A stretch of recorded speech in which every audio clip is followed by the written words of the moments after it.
Bonjour à tous, quelques mots sur la paracha de cette semaine, paracha de Toldot. Le 27e chapitre de Bereshit nous parle de la bénédiction que Yitzhak, le deuxième patriarche, a donnée à son fils, ou plus exactement à ses fils, puisque au départ il pensait bénir Esav, mais finalement la bénédiction d'Esav, c'est Yaakov qui l'a reçue. Et puis après il a donné une autre bénédiction à Esav, quand même il avait une deuxième bracha pour lui. Alors en tout cas, ce paragraphe s'ouvre sur un fait que la Torah nous dit, c'est que les yeux de Yitzhak s'étaient obscurcis. Il avait perdu la vue en quelque sorte. Et de là, on a l'impression que ça va s'articuler l'idée que il confond ses fils et il ne va pas voir que c'est Yaakov qui s'est déguisé, parce que justement il est aveugle, et même au toucher il ne va pas le reconnaître parce qu'il s'est couvert de peau. Enfin, ça a l'air d'être une histoire un peu simple comme ça. Le Zohar va plus profondément et nous dit que, en fait, Yitzhak, il avait un autre niveau de vision. Quand on dit qu'il est aveugle, c'est qu'il avait en quelque sorte perdu la vision superficielle des choses de ce monde, la vision extérieure, celle où... en fait, il avait changé profondément son regard sur le monde et sur les êtres. À tel point que, même s'il savait en fait que Esav n'avait pas le comportement adéquat pour recevoir cette bénédiction, c'est que quand il a vendu son roi d'aînesse, en fait, le Zohar insiste bien pour montrer que c'est pas Yaakov qui était qui a essayé de le tromper à ce moment-là. Et ça vient, il ne veut pas du droit d'aînesse. Pourquoi il ne veut pas du droit d'aînesse? Parce que le droit d'aînesse, c'est pas un droit, c'est une responsabilité. Être le fils aîné, ça veut dire s'occuper des autres, ça veut dire être celui sur qui on peut compter, celui qui est responsable. C'est aussi, dans un langage plus sacré, c'est le Kohen, c'est celui qui va faire le lien, le pont entre le monde d'en haut et le monde des hommes. Et ça, Esav n'en veut pas. Il ne veut absolument pas cette responsabilité. Au contraire, il veut faire absolument tout ce qu'il veut. Il veut vivre uniquement dans ce monde. Il lâche tout, il rejette ce droit qu'a fait un devoir. Et la conséquence, c'est que théoriquement, il ne devrait pas avoir la bénédiction. Parce que si tu lui donnes cette bénédiction matérielle d'ailleurs, essentiellement matérielle, en tout cas apparemment du monde matériel, eh bien, il va aller trop loin. Au contraire, c'est une bénédiction, cette force dans cette bénédiction, elle doit être donnée à celui qui va assurer pour les autres, pas celui qui va, au contraire, envoyer tout le monde promener, et on sait tout ce qui se passait, les maîtres nous disent, ils volent, ils tuent, ils violent, etc. On comprend très bien, même à un niveau plus... si on veut étendre un petit peu, que un peuple ou une nation ou un État qui a pris un certain chemin, qui veut détruire, qui est prêt à tuer, qui est prêt à faire des génocides, il ne faut absolument pas leur donner une bénédiction. Au contraire, il faut retenir la force chez eux. Mais voilà que Yitzhak, malgré tout, voit dans son fils Esav celui qui doit recevoir la bénédiction. Pourquoi? Parce qu'en fait, justement, il voit les choses d'un point de vue plus profond. Il regarde dans la profondeur de l'âme d'Esav, et il ne regarde pas l'extérieur, il regarde l'intérieur. Et dans l'intérieur, il y a une possibilité. Il se dit, si Esav va faire teshuva, et je vais le bénir pour qu'il fasse teshuva, pour que, au contraire, cette force extraordinaire, elle peut être utilisée dans le bien. Et c'est à lui, c'est lui qui a cette possibilité de changer même les choses, de changer le monde.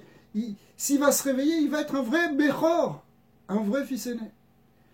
Rivka ne l'entendait pas, Rivka, la femme d'Yitzhak, ne l'entendait pas de la même manière, parce que elle avait eu ses bébés en son sein. Alors, comme c'est marqué au début de la paracha, Vetrotsetsu Abanim Bekirba, elle sentait les forces antagonistes qu'il y avait dans ses enfants et dans ces peuples qui allaient naître, et elle savait que Esav n'allait pas faire teshuva, en tout cas pas tout de suite. Et donc, elle le sentait profondément. C'est quelque chose qui est... Peut-être que l'approche de Rivka était encore plus profonde que celle de Yitzhak, parce que Yitzhak avait une vision, et on va expliquer ça un petit peu plus, mais il avait une vision qui était déjà beaucoup plus profonde que la vision superficielle des choses. Mais cependant, Rivka, elle vivait c'était plus, à la limite, plus sensitif, plus quelque chose qui est vécu à l'intérieur d'elle. Elle faisait un avec la compréhension et la connaissance de la réalité des êtres qu'elle avait mis au monde. C'est un niveau, si vous voulez, de perception de la réalité qui est encore plus grand lorsque ça fait partie de soi-même. Cependant, il y a une question qui se pose ici, qui est intéressante. Quelqu'un m'a posé cette question. Rashi nous ramène en fait deux explications sur la cause. On nous ramène une troisième après, mais sur deux explications essentielles sur la cause de cet aveuglement d'Yitzhak. Alors, la première chose que Rashi nous dit, il ramène le Midrash Tanhuma qui nous explique que, en fait, Yitzhak avait été aveuglé par les fumées des sacrifices idolâtres des femmes de son fils, c'est-à-dire les femmes de Esav, qui pratiquaient l'idolâtrie dans sa maison, en quelque sorte, et les fumées avaient aveuglé ses yeux. Première explication.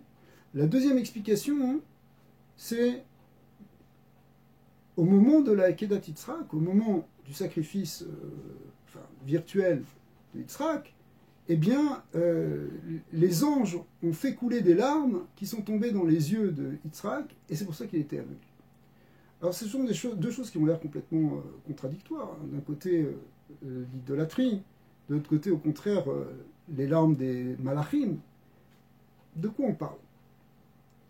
D'abord, qu'est-ce que ça veut dire être aveuglé par les fumées des sacrifices des femmes des Sav, les sacrifices de l'idolâtrie?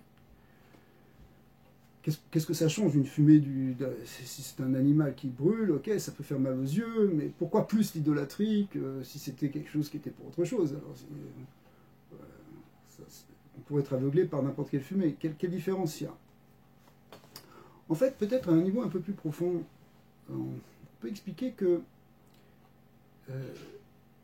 cette évolution dans le regard d'Yitzhak, parce que c'est pas réellement, ses yeux se sont obscurcis, c'est pas qu'il est devenu aveugle, c'est qu'il a changé son regard des choses, il a eu une vision plus profonde. En fait, c'est aussi un message pour nous. Pourquoi? Parce que est-ce qu'on peut ou est-ce qu'on doit rester toujours sur la vision des choses extérieures, telles qu'on le perçoit extérieurement, telles que c'est véhiculé par les médias, telles que toutes les images qu'on voit aujourd'hui? Vous savez, le Talmud dit que à Aïn Roé, l'œil voit, vers lèvres remède, et le cœur désire. Il y a une relation directe entre l'œil qui voit et le cœur qui désire, c'est-à-dire les émotions. Notre regard est lié avec notre émotionnel, avec notre mental, avec notre manière d'approcher les choses, avec notre manière de réagir aux choses. On voit quelque chose, on est choqué, on voit quelque chose, on désire la chose. Toute la publicité repose là-dessus. Et est-ce que, si vous voulez, ça c'est la vision dans sa superficialité. La vision plus profonde, c'est l'œil du sage. C'est marqué Chacham Aïn Berosho, le sage a l'œil dans sa tête, c'est-à-dire dans sa tête, justement pas dans son cœur, pas au niveau des émotions, mais au niveau au niveau justement de sa pensée profonde, de sa sagesse. Et l'œil du sage peut évoluer pour arriver à ce regard. En fait, ici, il y a peut-être deux manières qui sont proposées dans cet enseignement de Rashi. L'aveuglement qui vient par les fumées des sacrifices, en fait, ces fumées, la fumée, qu'est-ce que c'est? C'est une vapeur, c'est des cendres qui voltigent. Il ne reste rien, en fait, quelque part. Ça représente la vanité, justement, des choses basses de ce monde. Yitzhak, il est confronté, comme nous tous, nous pouvons être confrontés à un environnement qui est finalement porteur de négativité, qui est dans l'erreur. Hein. Quand on voit l'idée de faire un sacrifice pour l'idolâtrie, c'est l'erreur de l'homme, c'est le mur dans lequel on va, en quelque sorte, dans lequel l'humanité va, lorsqu'elle est sortie justement du chemin de l'unité, du chemin de la quête de la vérité, de la recherche de l'essence. Eh bien, Ça, à un moment, si vous voulez, quand on prend conscience de ça, quand on voit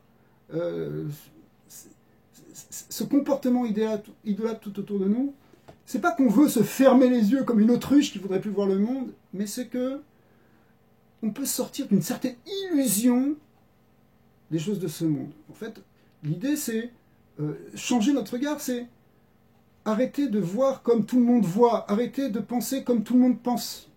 Il y a un moment où il faut s'extraire de ça. Voilà, les femmes des Saves ici, elles représentent ce monde dans lequel on est et qui véhicule ce mensonge, qui véhicule ces erreurs. À un moment, il faut se détourner de ce regard-là et changer notre regard. Et c'est ça ce que fait Yitzhak.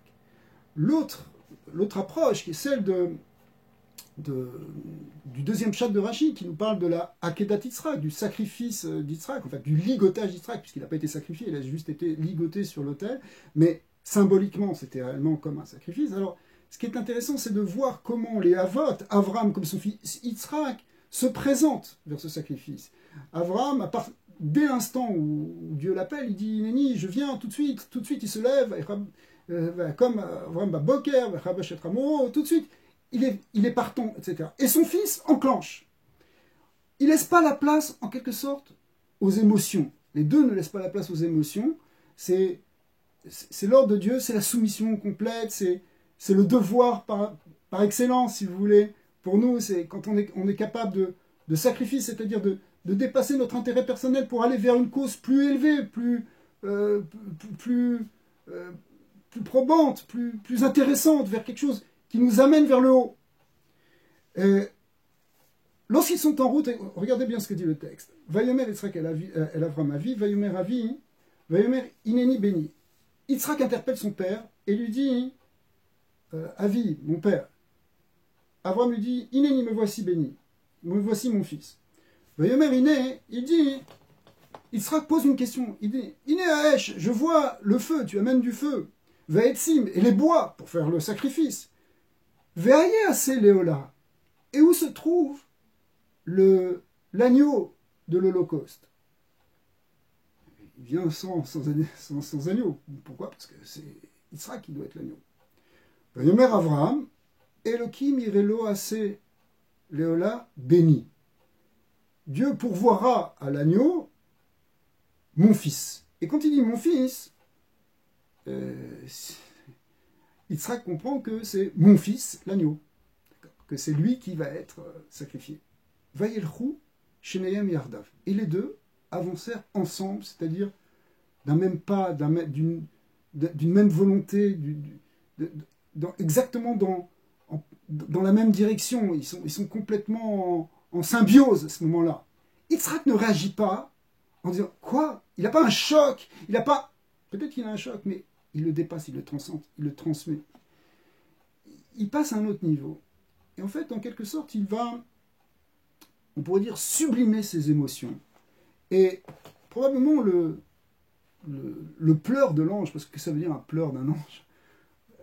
C'est quoi un ange? Les anges, ils pleurent, et puis de quoi on parle? En fait, le pleur de l'ange représente justement l'aspect complètement spirituel. Le pleur, c'est l'émotion donc qui a été transcendée, sublimée dans un niveau supérieur. On ne laisse pas l'émotion inférieure, la réaction où on va réagir, ouais, j'ai peur, qu'est-ce que tu me dis, qu'est-ce qui se passe, ma vie s'écroule, on panique, etc., ou on est déchiré de se séparer de l'autre, etc. Non, toutes les émotions qui auraient pu jaillir à ce moment-là, elles sont sublimées et elles passent à un autre niveau, un niveau complètement d'émotion spirituelle, en fait, c'est le cœur là du sage, qui est Yitzhak, il monte dans un autre niveau. Il monte au niveau justement de ce qu'on appelle aussi dans la Kabbalah, le Hava Ve'ira Ilaïn, c'est-à-dire les émotions d'amour et de respect et de crainte qui sont dans un niveau supérieur.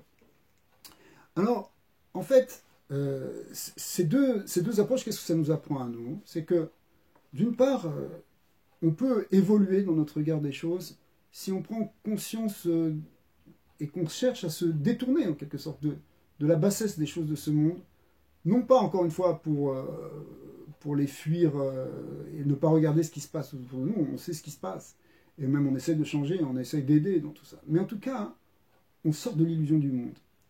Et la deux, c'est l'illusion de la matérialité, l'illusion des désirs éphémères, c'est fumé. D'accord.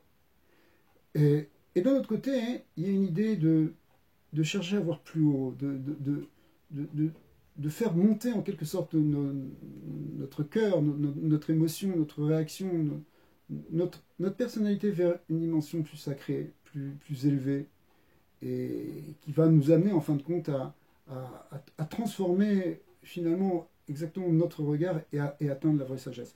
Alors, ça c'est un des messages, évidemment il y a des milliers de messages qui sont dans chaque paracha, il faudrait parler des heures. Et comme c'est bientôt Shabbat, je vous dis ça à tous, Shabbat Shalom.